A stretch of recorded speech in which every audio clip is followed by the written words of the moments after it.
The late afternoon sky over Chicago hung heavy with gray clouds as Jada Morrison sat alone at a corner booth inside the Maple and Main diner. It was the kind of neighborhood place where time felt slower, the clink of cutlery and hum of conversation wrapping the air like a lullaby. A single cup of coffee sat in front of her, long gone cold, untouched.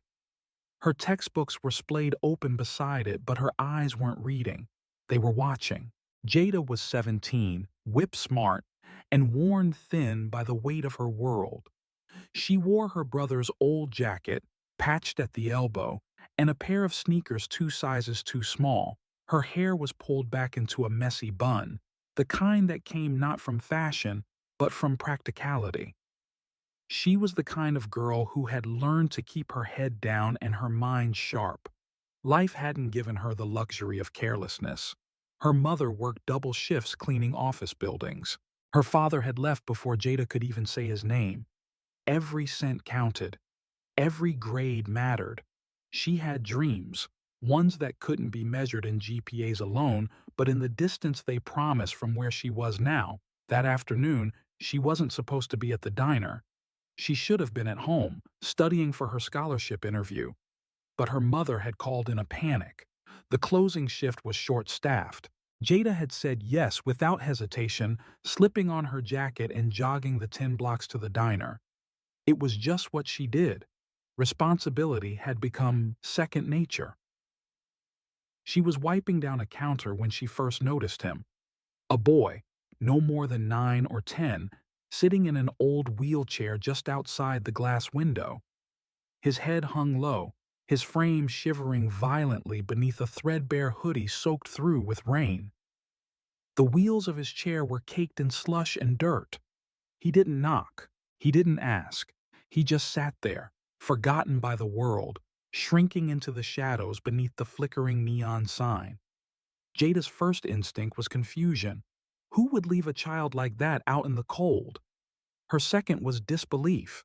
This was downtown Chicago. There were people everywhere. How could no one have noticed him? But it was the third instinct that drove her, a low insistence, a insistent pull in her chest, do something.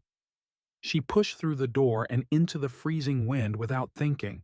Her shoes splashed through a puddle, and the rain immediately soaked through her sleeves, but she didn't care. Kneeling beside the boy, she asked softly, "Hey, are you okay?" The boy looked up, startled. His eyes were large and green, framed by lashes too long for someone so thin. He was pale, lips tinged blue, and for a moment he didn't speak. "I'm Jada," she said gently. "Can I help you?" He looked past her for a moment, then shook his head weakly. "I'm waiting for my dad. He said he'd be back." Jada bit her lip. She had seen this before. The vague promises, the long waiting. Sometimes parents didn't come back. "How long have you been out here?" He shrugged. "A while." "Come inside," she urged. "Just for a little bit. It's warm. You shouldn't be out here like this." He hesitated. There was something hesitant in his eyes, something that spoke of too many broken promises and not enough trust. But then a gust of wind blew his hood back, and he shivered so violently that his small frame jolted. That broke the dam. He nodded. Jada wheeled him inside, the warmth of the diner enveloping them both like a second skin. She grabbed a towel from the back and draped it over his shoulders. Patrons turned to look, their expressions ranging from curiosity to discomfort. Jada ignored them. She sat him near the heater, grabbed a clean plate, and loaded it with half her sandwich and a cup of tomato soup. "What's your name?" "Daniel." "Nice to meet you, Daniel. Are you hungry?" He looked at the food as if it were some precious relic, then nodded silently. She watched him eat, the soup warming the pallor from his cheeks, and felt something shift inside her. She didn't know who he was, or why he had been abandoned, but she knew what it felt like to be invisible, to feel like the world kept moving while you stayed stuck in place. From across the street, a figure watched. Inside a sleek black luxury sedan parked just beyond the diner's foggy windows, Silas Granger sat silently, his sharp eyes narrowed. The billionaire CEO of Granger Holdings, Silas was known for his ruthlessness, his precision, his ability to dismantle competitors without mercy. Empathy was not part of his portfolio. But what he saw now wasn't a business transaction. It was personal. He had been running late, caught in a call with overseas investors, when he returned to find his son missing from the car. Panic had surged in his chest until he spotted the boy inside the diner. Relief had only lasted a moment before confusion, and then something deeper took its place. Who was this girl? Why had she pulled Daniel inside? And why was his son smiling? He watched as Jada refilled Daniel's cup, brushing a hand lightly over his damp hair. It was a small gesture, unnoticed by most, but not by Silas. The boy who barely spoke had leaned into her kindness like a flower turning toward the sun. Silas didn't trust people. The world was transactional. Everyone wanted something. But this girl looked like she had nothing to gain.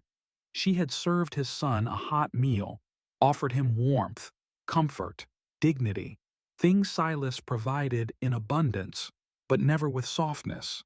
He reached for his phone. "Camille," he said to his assistant, "I want everything on the girl in the diner. Her name is Jada Morrison. Find out who she is. Parents, school, financial situation, everything." Back inside, Jada was asking Daniel about his favorite book. "I like the ones with dragons," he said between bites. "Me too," she smiled. "They always find a way to win, even when everything looks impossible." He nodded solemnly, and something in Jada ached. This boy carried the kind of quiet sadness only kids who had learned disappointment too early knew how to wear. The bell above the diner door jingled, and a sharp voice pierced the warmth. "Step away from him." A woman stood in the doorway, her coat expensive, her heels sharp, and her tone even sharper.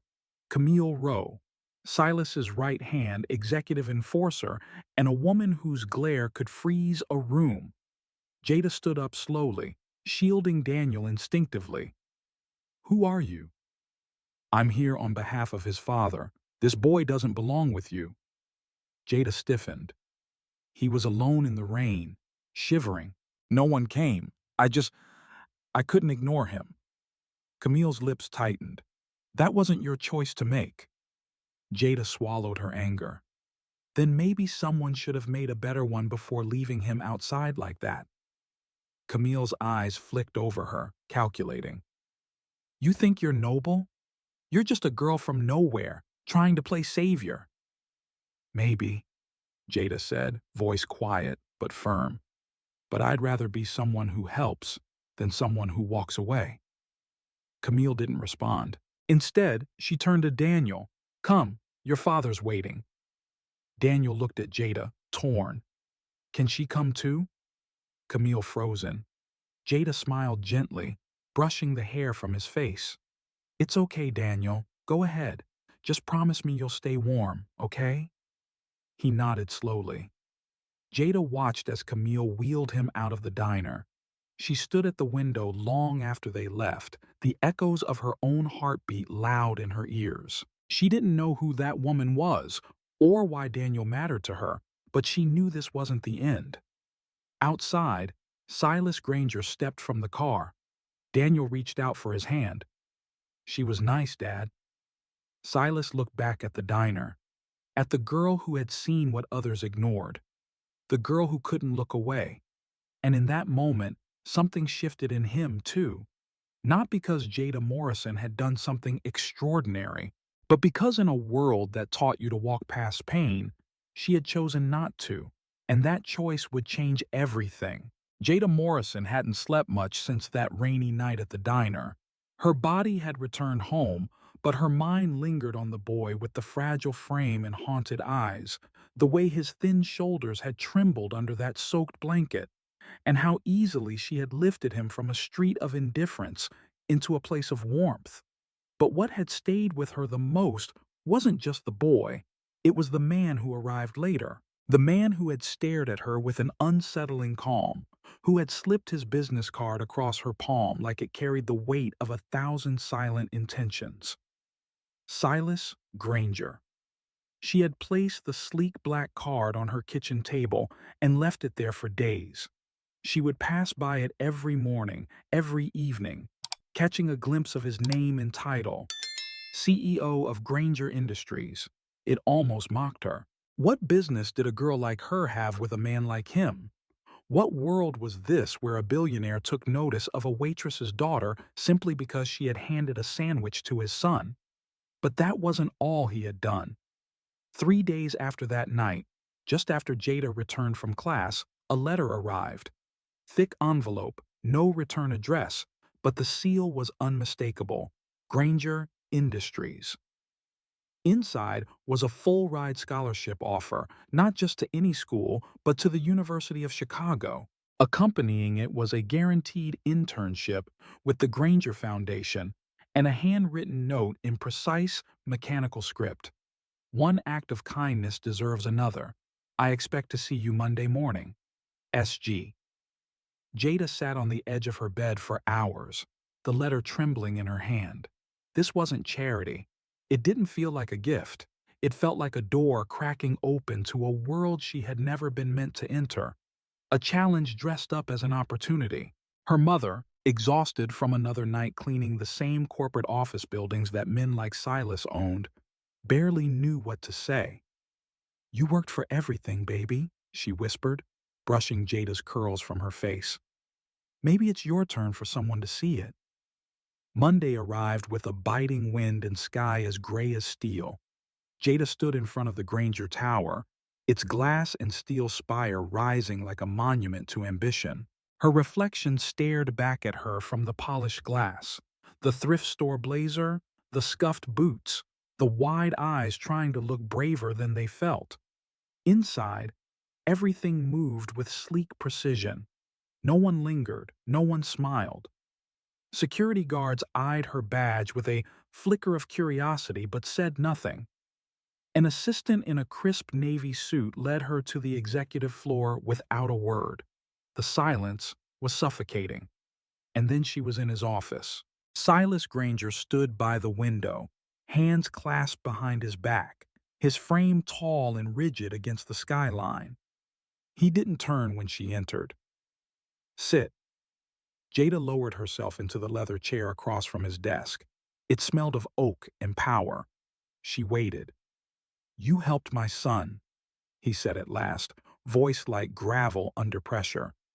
"Not for gain, not for pity. You helped him because it was the right thing to do." Jada nodded, unsure of what to say. Silas finally turned, his eyes cold but curious. "I don't believe in altruism.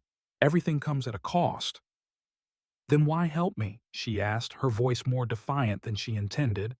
A flicker of something, not quite amusement, not quite respect, crossed his face. "Because I believe in leverage and potential. I want to see what you'll do with the chance." Jada met his gaze without flinching. "And if I refuse it, then I'll know you're not the person I thought you were." There was no threat in his words, but the weight of expectation settled over her like armor. This wasn't an invitation, it was a test.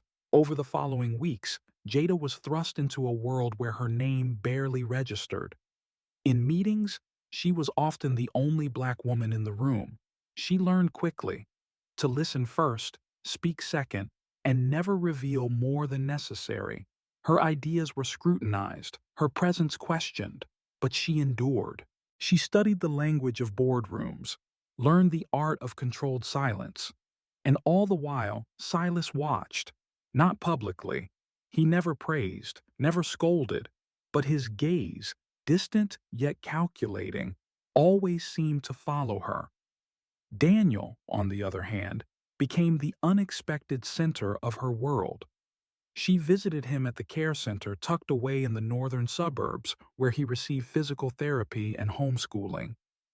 Their conversations were simple but profound. He asked about the stars, She told him about the constellations she used to draw on her bedroom ceiling with glow-in-the-dark stickers. He asked if kindness was rare. She said sometimes it just needed to be seen. Daniel never spoke about his father, and Jada never asked. But she saw the tension in his posture whenever Silas's name was mentioned, the way his small hands curled inward when a black SUV pulled into the driveway. Jada began to understand. The boy she had met in the rain wasn't just neglected, he was hidden. One day, as she wheeled him through a quiet garden behind the care center, Daniel looked up. "Why did you help me?" Jada paused. "Because I couldn't look away." He nodded slowly. "No one's ever said that before." In that moment, Jada realized the offer from Silas had never been about school or internships. It had been about control, about testing her values against the machinery of wealth and power. That night, she sat alone in the Granger Tower cafeteria, the skyline bleeding orange and violet beyond the windows. She opened her laptop and began drafting a proposal, not for Silas, not for the board, for herself, a foundation, one that would seek out kids like Daniel, forgotten, underestimated, dismissed, not with pity, but with purpose, not as charity, but as investment. Jada didn't know if Silas would support it.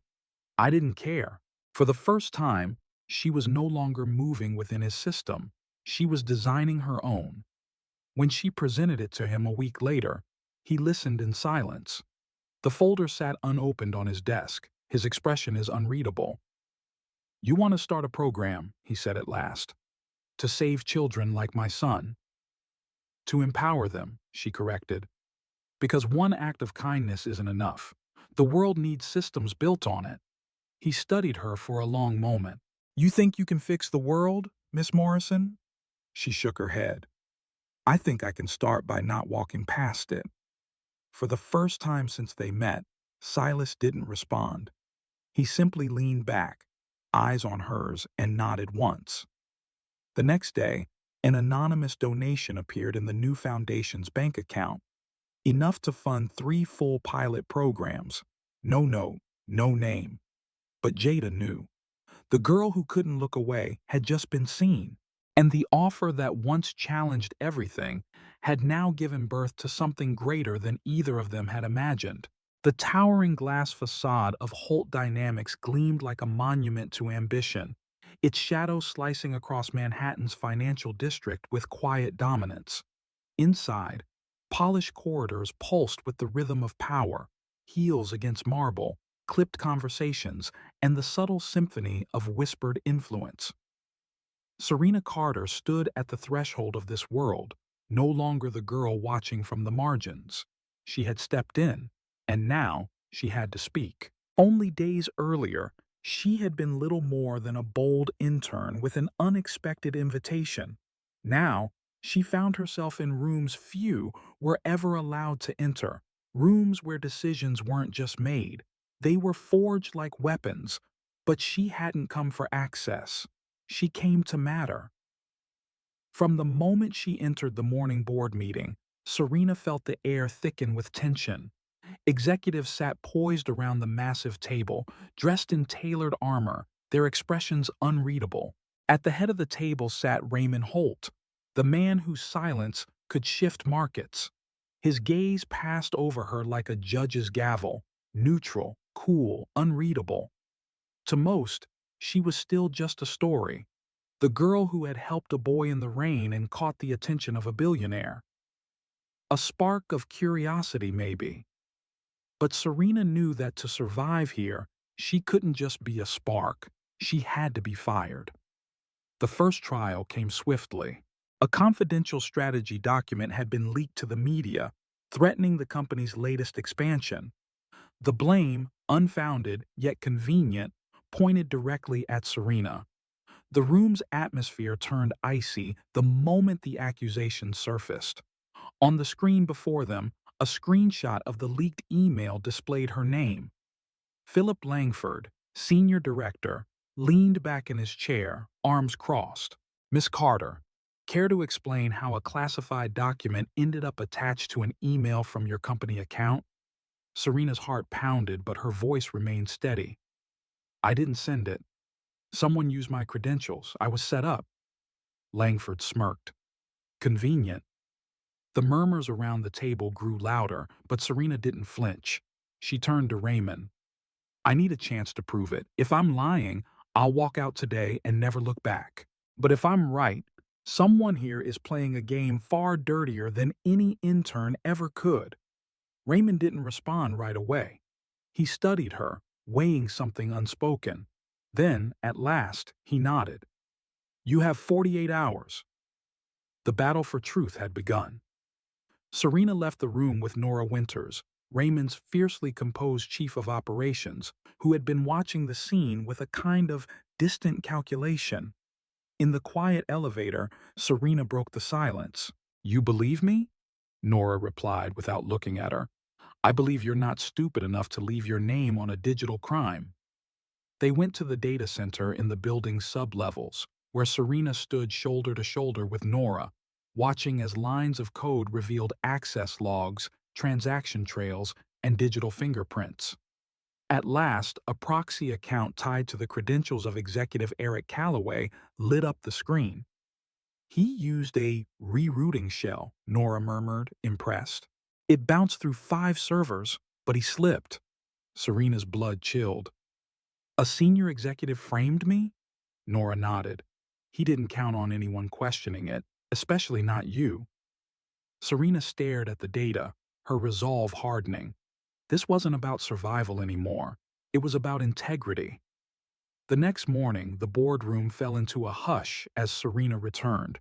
Without waiting for an invitation, she inserted a drive into the presentation console. The screen filled with the damning evidence, log files, access times, stock transactions, a map of betrayal laid bare. Eric Calloway, she said clearly, is the one who leaked the document, and he profited from the fallout. Calloway stood up abruptly. This is ridiculous. Anyone could have. Your trading account shows otherwise, Serena cut in. You shorted Holt Dynamics stock hours before the leak. The room froze. Even Langford had nothing to say. Raymond finally spoke. Calloway, you're dismissed. Effective immediately. Calloway, left in silence, a man who thought he held the strings, only to be undone by someone he deemed insignificant. After the meeting, Serena stood alone by the tall windows. The city spread out beneath her. She should have felt triumphant. Instead, she felt watched. Raymond approached quietly. Well played. Serena turned to him. I didn't play. I told the truth. In this world, Carter, sometimes that's the most dangerous game of all. He left her with that, walking away like a man both threatened and intrigued. Serena didn't care. Let him be both.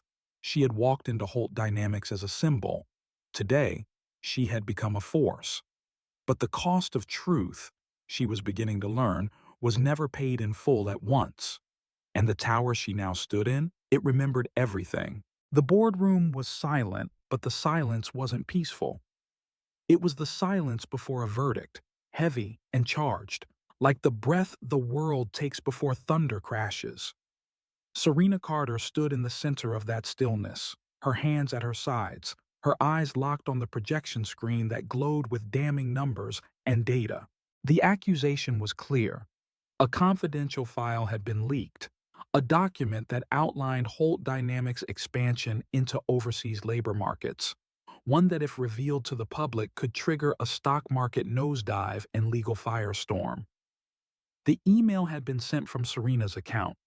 Philip Langford sat at the far end of the table, his arms crossed, his expression unreadable, but Serena could see the flicker of satisfaction in his eyes. He wanted her gone. She was the inconvenient reminder that not everyone in this tower played by silent, self-serving rules. To him, she was still a girl from nowhere who had gotten too far inside. He wasn't going to let her go further. Raymond Holt hadn't said a word. He sat with his fingers steepled beneath his chin, his sharp gaze cutting through every syllable of the unfolding narrative. Serena didn't look at him, not yet, because in this moment, she knew she stood alone. "Do you have anything to say for yourself, Miss Carter?" Langford asked, voice calm but coiled. "Yes," Serena replied, stepping forward. Her voice was steady, not defiant, but clear, each word weighed with intent. "I didn't send that email. I didn't leak that document, but someone wants you to think I did." Langford scoffed. "That's a convenient answer." Before he could continue, a quiet voice interjected from the back. Nora Winters, arms crossed, stepped forward with a tablet in hand. "I ran a trace," she said, her tone cold and clipped. The email came from a proxy server rerouted through Serena's credentials. The real origin was masked, but it was sloppy. Someone wanted us to find the trail, but only after it did its damage. Gasps rippled across the room. Langford sat back, his lips tightening. Serena's eyes flicked toward him. She'd expected resistance, maybe even disbelief. What she hadn't expected was the slight flicker of worry in his eyes. "You're telling me someone framed her?" one of the other board members asked. "Yes," Nora replied, "and we know who." The room stilled. She tapped the screen. A name appeared. Eric Calloway. Serena barely had time to process before the murmurs rose, harsh and disbelieving. "Eric? That's impossible. He's been with the company for over a decade." Nora cut through the noise. "He stood to profit. He shorted Holt Dynamics stock 2 hours before the leak. He made 7 figures off the drop." Serena felt the weight begin to lift from her chest, only to be replaced with something colder. Rage. Betrayal. Eric Calloway had smiled at her in meetings, offered mentorship like a polished dagger behind his back. And all the while, he had been planning to destroy her. Langford stood abruptly. "We can't accept this at face value. This requires a full investigation." "That's already underway," Raymond said quietly, finally speaking. All heads turned to him. He looked not at the board, not at Langford, but at Serena. His eyes were sharp, but this time they weren't distant. They were reading her. "Miss Carter," he said, "you may return to your duties for now. You are not to be blamed without proof." Serena gave a nod, too tired for relief. She left the room knowing this was not a win. It was a delay. She had survived, but not triumphed. Not yet. Hours later, in the quiet of the executive data center, Serena and Nora pored over logs, surveillance access points, every piece of digital thread that could tie Calloway to the leak. The more they found, the more it became clear. Calloway hadn't acted alone. "Someone helped him," Serena said. "More than one, maybe," Nora murmured. "This wasn't just about hurting you. This was about shaking the company." The deeper they dug, the more the conspiracy expanded. Money trails, meetings off record, accounts linked to shell companies, a silent network beneath Holt Dynamics that existed to manipulate markets, shape outcomes, destroy reputations. Serena felt the gravity of it pressing in on her. "If we expose all this, it won't just be Calloway who falls," Nora said. "It might shake Holt Dynamics to its foundation." Serena looked around the dark room, humming with the quiet whir of machines.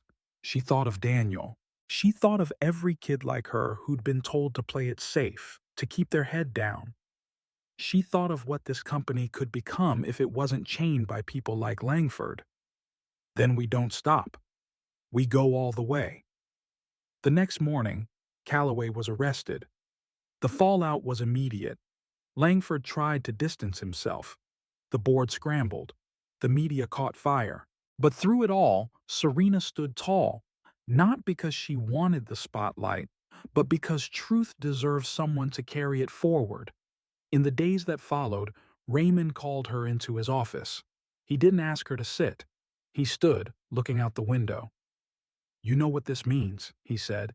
"You didn't just expose Calloway. You exposed a rot in my company." "Yes," Serena said quietly. "And now you can rebuild." He turned to her. and for the first time, there was something almost vulnerable in his voice. "I thought power meant control," he said, "but maybe it means knowing when to let go." Serena didn't reply. She didn't need to. She turned to leave, but before she could, he said her name. "Carter, you were right. Integrity isn't a liability. It's the only thing that survives the fire." And that night, Serena sat alone on the rooftop of her apartment building, watching the lights of the city flicker like tiny stars. The wind was cold, but she didn't mind. Her integrity had been tested, and she hadn't just passed. She had redefined the rules of the game. And somewhere, in a boarding school dorm across the city, Daniel Holt saw her name flash across a news alert and smiled. His hero hadn't fallen. She had risen. And this time, everyone saw it. The winter sunlight filtered through the high windows of the Carter Holt Foundation headquarters, casting long golden beams across the polished floors. Serena Carter stood by the glass railing on the mezzanine, looking down at the large atrium below, where people bustled in quiet excitement. Today marked the official launch of the Foundation's largest initiative yet, a nationwide program to offer scholarships and mentorship to underrepresented youth. It was more than a project. It was a vision finally taking flight. Serena had not arrived at this moment easily. The path behind her was riddled with tests of will, identity, and ethics. She had faced betrayal, isolation, and the brutal realities of power games within Holt Dynamics. But she had also discovered the depths of her own resilience, and in doing so, uncovered a truth that would guide every decision from that point on. Real power wasn't just about influence or strategy. It was about using both to uplift others. Daniel Holt, now a confident and grounded young man, stepped beside her. Dressed in a tailored suit with his graduation pin still gleaming on his lapel, he exuded the calm strength of someone who had come through the fire and emerged whole. Serena smiled as she looked at him, pride dancing behind her eyes. "They're all here because of you," Daniel said softly, following her gaze down to the rows of students, parents, and community leaders filling the atrium. Serena shook her head gently. "No, Daniel, they're here because of one moment, one act of kindness. The night I saw you sitting in the rain." Daniel was silent for a moment, and then he reached into his pocket and pulled out a worn, folded piece of paper. He handed it to Serena. She opened it slowly. It was her own handwriting, from a journal entry she had written long ago. "We don't always get to choose the battles we fight," the first line read, "but sometimes life puts a choice in front of us so clearly that to walk away would be to abandon who we are." Serena folded the paper and tucked it into her blazer. She didn't need to say anything more. Below them, the ceremony began. The MC introduced Serena with a quiet reverence, inviting her to the stage. As she walked down the steps, the room seemed to still. Her presence commanded respect, not because of titles or wealth, but because of the undeniable weight of what she represented. She stood at the podium, took a breath, and looked into the eyes of every person before her. "When I was 17," she began, "I saw a boy sitting outside a diner in the freezing rain. I could have looked away. Many others did. But something in me refused to. I didn't know who he was. I didn't know what it would cost me. But I knew that kindness should never be optional." She paused, letting the silence deepen the moment. "That act led me down a path filled with challenges I couldn't have imagined. I stood toe-to-toe with powerful men. I was underestimated, tested, and almost broken. But through it all, I learned that standing up for what is right never weakens you. It defines you." A murmur of emotion rippled through the crowd. The Carter Holt Foundation is built on a simple truth. When someone believes in you, when someone gives you a chance, everything changes. And our mission is to make sure that chance isn't rare, but a right. Applause erupted, not in polite appreciation, but in full-hearted resonance. It was the sound of people feeling seen. After the ceremony, as the crowd mingled, Serena found herself face to face with Raymond Holt. Time had etched new lines into his face, and his hair had turned completely silver. Yet there was a softness in his eyes now, something that hadn't been there when they first met. He extended a hand. "You proved me wrong," he said simply. Serena took his hand, firm but not aggressive. "I didn't do it to prove anything. I did it because I believed someone had to." Raymond nodded, his gaze drifting to Daniel, who was laughing with a group of scholarship recipients.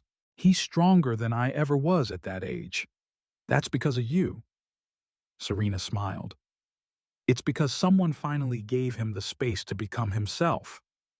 Later that evening, as the event concluded and the last guests filtered out, Serena sat alone in her office, surrounded by quiet. The city lights flickered beyond the windows. She picked up a photograph from her desk, a picture of her at 17, standing beside Daniel at the diner, both of them soaked but smiling. It had been taken by a journalist who covered the story that first sparked national attention. She looked at it for a long time. That girl had no idea what lay ahead, but she knew how to act on empathy, and that was enough. There was a knock on the door. Daniel leaned in. "You coming? We're heading out for dinner." Serena nodded. "Yeah, just needed a moment." Daniel gave her a knowing smile. "Take all the time you need. Just don't forget, you're not alone anymore." She rose, took one last look around, and followed him out. The Carter Holt Foundation would continue to grow. More youth would be given chances. More forgotten voices would be heard. But at its core, everything came down to one truth Serena Carter now lived by. Sometimes the smallest choice not to look away can become the act that redefines a life, or thousands. And in the echoes of that first moment of kindness, a new world had begun to take shape, one where compassion, courage, and conviction could change everything. In the quiet hush of the Carter Holt Foundation's headquarters, as the echoes of the day's celebratory launch faded into the evening, Serena Carter sat alone in her office. The city skyline stretched before her, a tapestry of lights and possibilities. The Foundation's new initiative promised to change countless lives, a testament to her journey from a compassionate teenager to a formidable force for change. Yet as she reflected on the path that had led her here, a sense of unease settled over her, a feeling that the past was not entirely behind her. The intercom on her desk buzzed, breaking her reverie. "Ms. Carter," her assistant's voice came through, tinged with hesitation. "There's someone here to see you. He doesn't have an appointment, but he says it's urgent." Frowning, Serena pressed the button to respond. "Who is it?" "He says his name is Eric Calloway." The name sent a jolt through her. Eric Calloway, the man who had once been a trusted executive at Holt Dynamics, the man who had betrayed the company and attempted to frame her for his crimes. He had been arrested and convicted, and as far as she knew, was serving time for his actions. What could he possibly want now? "Send him in," she said, her voice steady despite the turmoil churning inside her. Moments later, the door opened, and Eric stepped in. He looked markedly different from the last time she'd seen him. The arrogance that once defined him had been replaced by a weariness that seemed to weigh down his very being. His eyes, however, remained sharp, scanning the room before settling on Serena. "Ms. Carter," he began, his voice subdued. "Thank you for seeing me." "Let's skip the pleasantries, Eric," Serena replied coolly. "What brings you here?" He took a deep breath, as if steeling himself. "I know I have no right to ask for your time, given our history, but there's something you need to know. Something that affects not just me, but you and the Foundation as well." Serena's eyes narrowed. "Go on." Eric reached into his jacket and pulled out a flash drive, placing it on her desk. "During my time at Holt Dynamics, I was involved in activities that went beyond what came to light during my trial. There were others, powerful individuals, who were part of a covert network operating within the company. When I was arrested, they covered their tracks and distanced themselves from me. But I managed to retain evidence of their dealings. Serena studied the flash drive, then looked back at Eric. Why bring this to me now?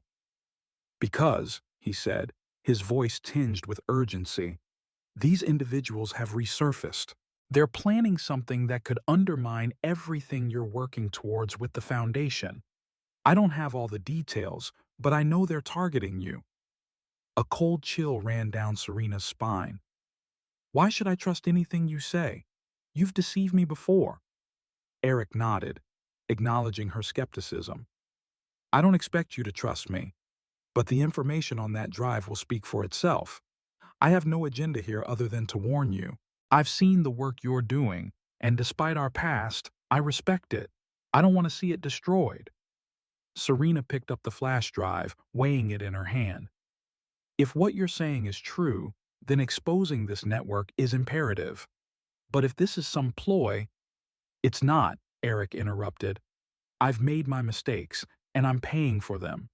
Consider this my attempt at redemption. She regarded him for a long moment, then nodded. I'll look into it. But understand this, Eric. If this is another manipulation, there will be consequences. I understand, he said, turning to leave. At the door, he paused. Be careful, Serena. These people, they're dangerous. After he left, Serena sat back in her chair, the weight of the flash drive pressing into her palm. She knew she couldn't ignore this. If there was even a shred of truth to Eric's claims, the foundation and everything she had built was at risk. That night, she contacted Nora Winters, her trusted ally and the foundation's chief of operations. Together, they delved into the contents of the flash drive. What they found was more alarming than they had anticipated. Detailed records of illicit transactions, communications implicating high-ranking officials, and plans that hinted at a scheme to siphon funds from the foundation under the guise of charitable donations. This is extensive, Nora said, her brow furrowed as she scrolled through the documents. And if these plans are already in motion, we need to act fast. Serena nodded, her mind racing.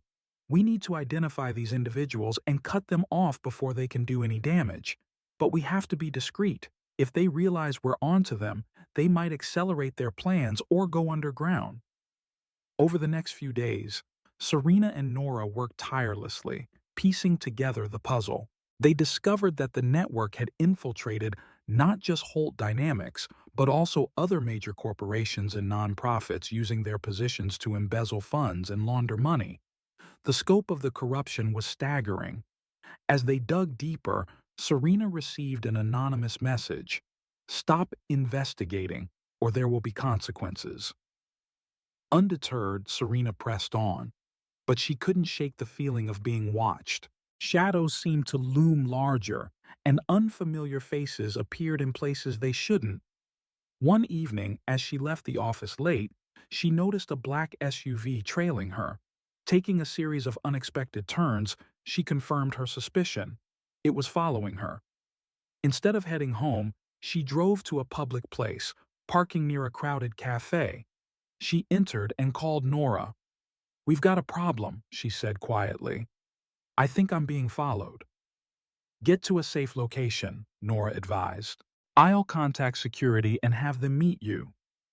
Serena spent the next hour in the cafe, her eyes scanning every face, every movement. When security arrived, they escorted her to a secure location. This is escalating, Nora said, concern evident in her voice. We need to go to the authorities. Serena hesitated. We don't know who we can trust.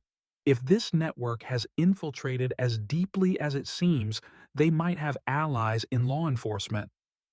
Then what do we do? Nora asked. Serena took a deep breath, her resolve hardening. We expose them, publicly. We gather undeniable evidence and bring it to light. They operate in the shadows. Let's drag them into the sun. Over the next week, Serena and her team compiled a comprehensive dossier, corroborating the information from Eric's flash drive with their own findings. They coordinated with trusted journalists, ensuring that the story would be broadcast widely and simultaneously, minimizing the network's ability to suppress it. On the day of the exposé's release, Serena held a press conference. Cameras flashed, and reporters leaned forward, eager for the scoop. Today, Serena began, her voice unwavering, we unveil a web of corruption that has infiltrated some of our most trusted institutions. This isn't just about financial misconduct, it's about betrayal of public trust. But let me be clear, while there are those who seek to exploit and deceive, there are more of us committed to integrity, transparency, and justice. We will not be intimidated. We will not. As the cameras kept flashing and the world tuned in to witness the truth, Serena took one final breath and looked straight into the lens. If this story moved you, if it made you pause and reflect, don't let that feeling go. Share it. Speak about it, because silence is what these system mechanisms rely on. She paused, then smiled gently. Subscribe to this channel if you believe one act of kindness can still change the world. Like the video if you believe voices like Serena's and Daniel's deserve to be heard. And leave a comment below to share your thoughts or your own story. This is not the end. It's the beginning of something greater. And with your support, we'll keep telling stories that matter.